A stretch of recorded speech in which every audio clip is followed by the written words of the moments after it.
Les vraies voix Sud Radio, 17h-20h, Philippe David, Cécile de Ménibus. C'est les vraies voix, on est ravis de vous retrouver. Ça ricane bêtement, mais c'est drôle. Voilà, c'est drôle, c'est le hors antenne, le off des vraies voix sur Sud Radio. En tout cas, on est ravis de vous accueillir au 0826 300 300, puisque c'est votre émission. Vous êtes ici chez vous pour débattre tout au long de ce début de soirée. Et on va parler des retraites. C'est le grand débat du jour. Les vraies voix Sud Radio, le grand débat du jour. Les syndicats de cheminots comptent se mobiliser contre la réforme des retraites. 2 syndicats menacent de cesser le travail les 7 et 8 février prochains. CGT cheminots et Sudrail appellent à la grève pour 2 jours consécutifs. Ils envisagent une grève reconductible. En plus de la date du 31 janvier. Si la réforme n'est pas retirée, ils proposent même une grève reconductible tous les jours. Et ce, dès la semaine du 13 février. Pas d'adhésion ni de l'UNSA ni de la CFDT qui disent préférer se concentrer sur cette journée nationale de mobilisation du 31 janvier. L'objectif est clair, intensifier la pression sur le gouvernement. Si on veut faire reculer le gouvernement, il faut taper plus fort. C'est le sens du 7-8 et c'est le sens de la grève reconductible à partir du mi-février. Et les retraites, manifestations, comprenez-vous la radicalité des syndicats à la veille de cette deuxième journée de mobilisation contre la réforme de la retraite. De plus en plus de fédérations syndicales affichent une intention radicale, certains le disent, de blocage de pays, d'action de coupure d'électricité, Philippe. En particulier la CGT qui estime que le calendrier de l'intersyndicale est, je cite, trop mou et trop lent, alors que le gouvernement sprint de son côté pour faire passer sa réforme. Hier, Elisabeth Borne a donné une fin de non-recevoir en disant 64 ans, c'est comme ça, c'est pas autrement. On a parlé de bordélisation de la France dans la bouche du ministre de l'Intérieur Gérald Darmanin.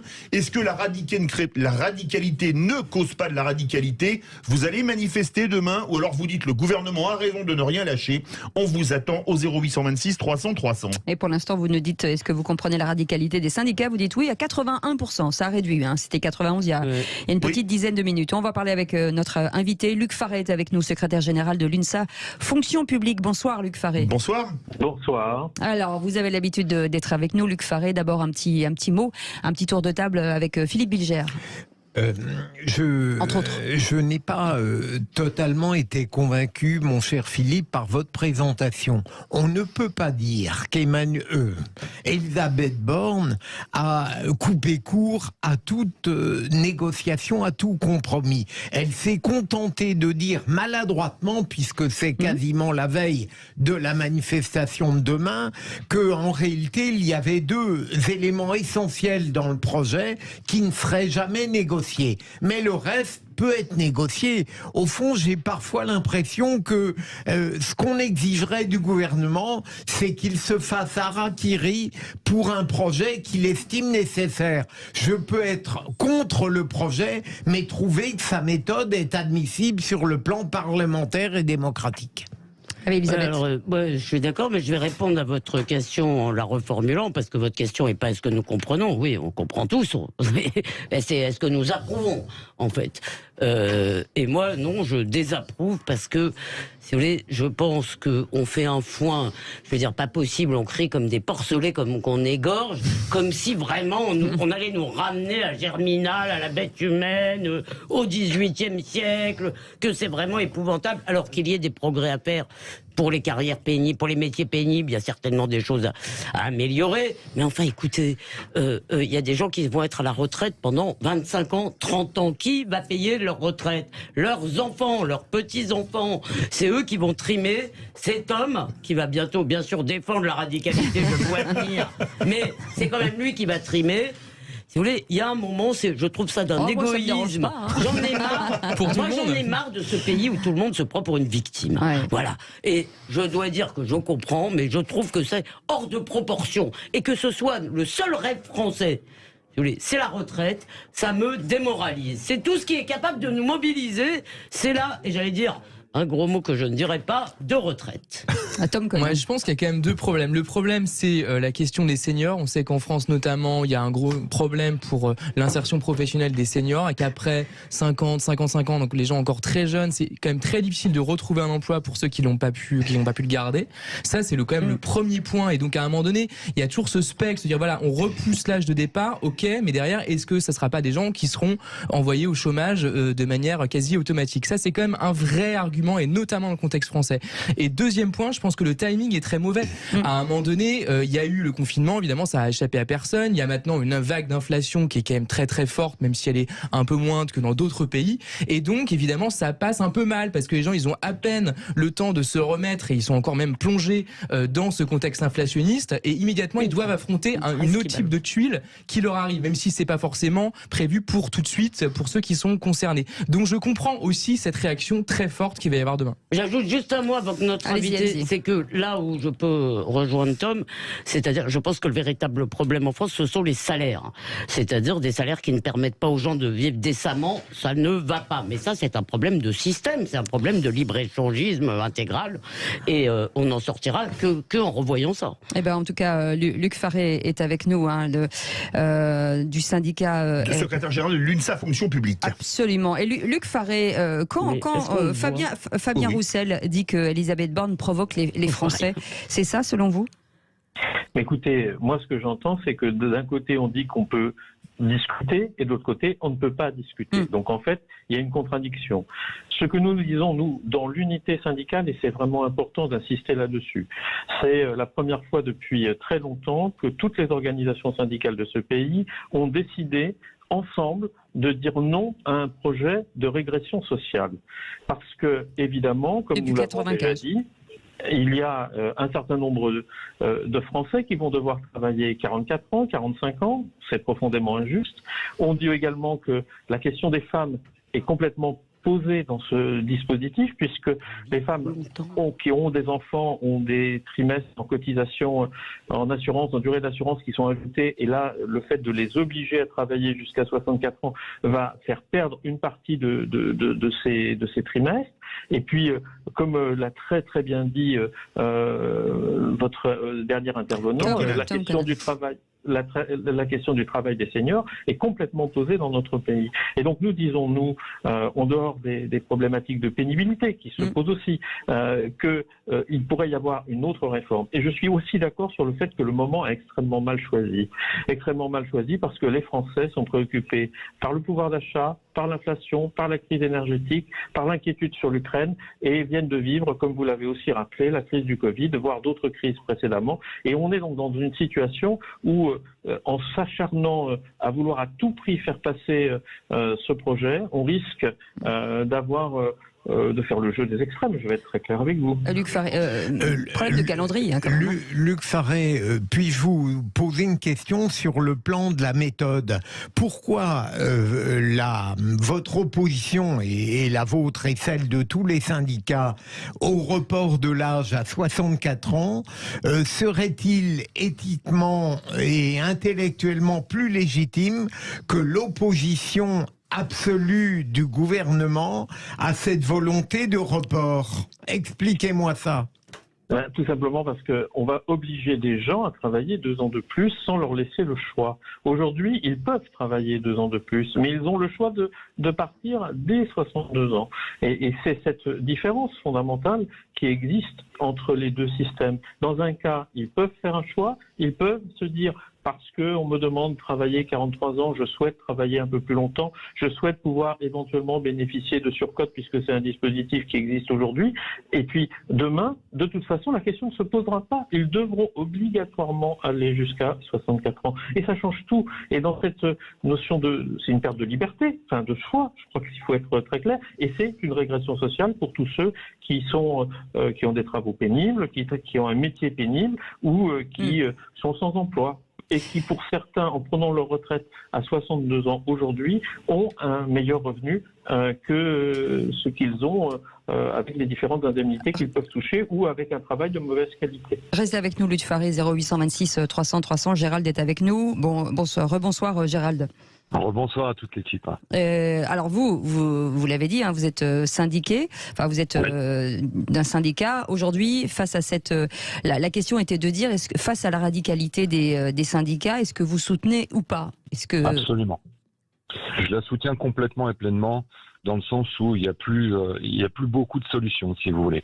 La problématique de ce gouvernement, c'est que moi j'entends bien, hein, il faut effectivement peut-être augmenter l'âge de la retraite, mais il y a une chose qu'il faut pas oublier. Plus on fait des études longues, plus on avance dans le temps et plus on va partir tard. C'est-à-dire qu'un gamin là, qui va aller jusqu'à 25 ans, s'il doit cotiser au minimum 43 ans, il partira dans tous les cas à 68 ans, puisqu'il ne pourra pas avoir une retraite à taux plein. C'est impossible. Donc, plus on va faire ça, et le problème de ce gouvernement, c'est que il impose au lieu de négocier. On ne négocie rien. C'est-à-dire que si on n'arrive pas à négocier, ils vous disent « Ok, d'accord, 49.3 ». Si vous n'êtes pas content, c'est pareil. Là, ils ont rebaissé d'1 an quand même. Non mais pardon, Elisabeth Lévy. juste d'abord, excusez-moi, je rectifie juste une petite erreur. En fait, quel que soit le nombre d'annuités, ça s'arrête pour tout le monde à 67. Tout le monde peut partir avec sa retraite à taux plein à 67 ans.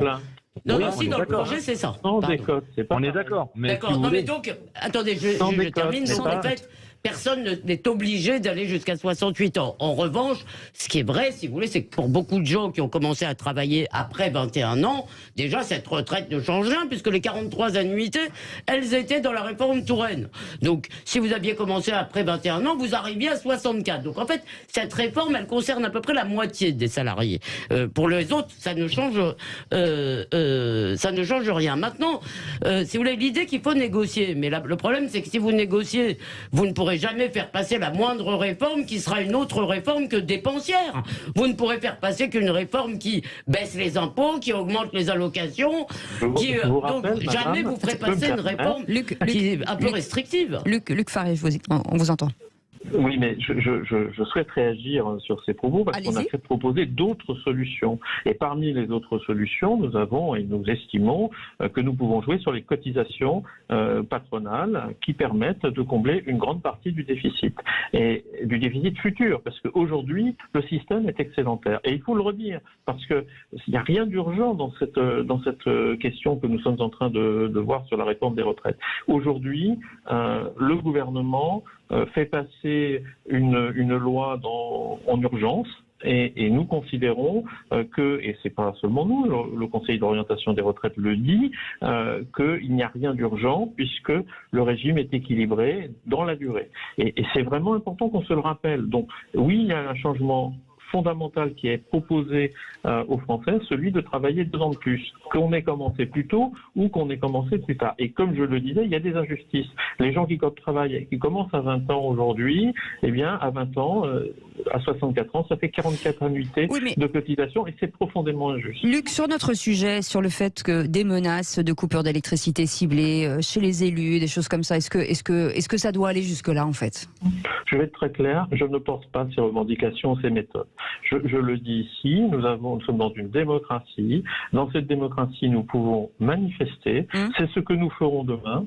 C'est ce que nous avons fait le 19 janvier. C'est ce que nous continuerons à faire ensuite si le gouvernement ne nous a pas entendus demain. L'intersyndicale se réunira et proposera de nouvelles journées d'action et de manifestations dans lesquelles on va dire en bonne et due forme, de façon à ce que ça se passe normalement, démocratiquement, comme nous pouvons le faire dans notre pays, qui, je le rappelle, est une démocratie. Moi, je pense que ce qui se passe aussi, c'est que le timing pour Macron, pour le coup, il est assez spécifique parce qu'il est quand même dans son 2e mandat, ça vous a pas échappé. Il a été réélu il y a pas longtemps, ça vous a pas échappé. Et donc, pour l'instant, il se dit qu'il a encore une légitimité suffisante.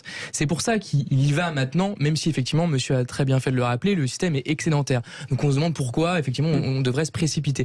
Je pense que c'est pour cette raison-là. Le calendrier n'est pas top non plus. Je l'ai dit tout à l'heure moi-même, mais voilà, en fait, il se dit que dans 2 ou 3 ans, à la fin de son mandat, ça sera trop tard. Et vous savez, il y a toute la question des 100 jours. Alors, on n'est plus dans les 100 jours, on est un peu au-delà, mais on est encore au début de son mandat. Donc, il se dit, il faut que je fasse toutes les réformes que je souhaite faire maintenant, parce que d'ici 1 ou 2 ans, ça sera terminé. On a le même problème aux États-Unis. À chaque fois, c'est pareil. Il faut faire le dur des réformes dès le début, sinon après, vous êtes contesté et vous perdez en légitimité auprès des électeurs. Non, il y a une chose qui m'inquiète. Là, je vais un peu. Bon, d'abord, si vous voulez, je pense que le problème, c'est que notre système et peut-être la personnalité de nos élus fait que l'intérêt général passe souvent derrière leur gloire ou leur. Et j'ai un peu peur que ce soit une réforme narcissique, même si moi je pense que l'allongement de la durée de la vie fait que si on doit rester 30 ans à la retraite, effectivement, ce qui est souvent le cas, si on doit, surtout pour les femmes qui vivent plus longtemps, si vous voulez, j'ai entendu l'autre jour une dame qui était à la retraite depuis 36 ans, si vous voulez, bon, Ça me paraît pas dramatique si elle doit travailler, si elle avait dû travailler 2 ans de plus sur 36 ans. Il fallait l'inciter à partir. En revanche, c'est un problème de savoir si c'est une réforme de narcissisme ou pas. Oui, Philippe Bilger. Comment, Tom, d'abord, évidemment, on pensait que sa réélection serait le grand désir du président. Et maintenant, vous avez raison de dire que cette réforme, si elle ne passe pas, il peut considérer que son quinquennat est fini. Mais je voudrais demander, Cécile, à Luc Faré, que se passe-t-il, Luc Faré, si vous perdez la bataille parlementaire? Quelle est votre porte de sortie? Écoutez, moi, j'ai pas envie de répondre à cette question. Je vais donc répondre à côté. Nous ne sommes pas, pour l'instant, dans une défaite. On est plutôt sur une mobilisation qui se construit, qui augmente. Et je suis persuadé que nous avons toutes les chances de convaincre, parce que je ne vois pas l'intérêt qu'aurait le gouvernement de maintenir une situation où il y a régulièrement des manifestations, régulièrement des grèves, alors que pour gagner au final 0,1 point de PIB ou quelque chose comme ça dans l'immédiat. Donc franchement, est-ce qu'il serait responsable de vouloir à tout prix s'entêter, alors que, comme je l'ai dit tout à l'heure, il n'y a rien d'urgent dans cette réforme qui est quand même un grand recul social pour l'ensemble des Français. Merci beaucoup Luc Faré d'avoir été avec nous, secrétaire général de l'INSA Fonction publique. Vous pouvez continuer de commenter, bien entendu. Dans un instant, c'est ce qu'on appelle une parenthèse enchantée. Ça s'appelle le quiz de l'actu. Ça va nous détendre un petit peu. Attention, parce qu'il y a pas mal de... On parle politique, football, il y a du kikadi. Enfin, c'est une espèce de petit mélange. Un pot pourri un petit peu. Un pot pourri. Mais c'est surtout pourri. Vous allez voir. 08 126 300 300. On revient dans un instant. À tout de suite.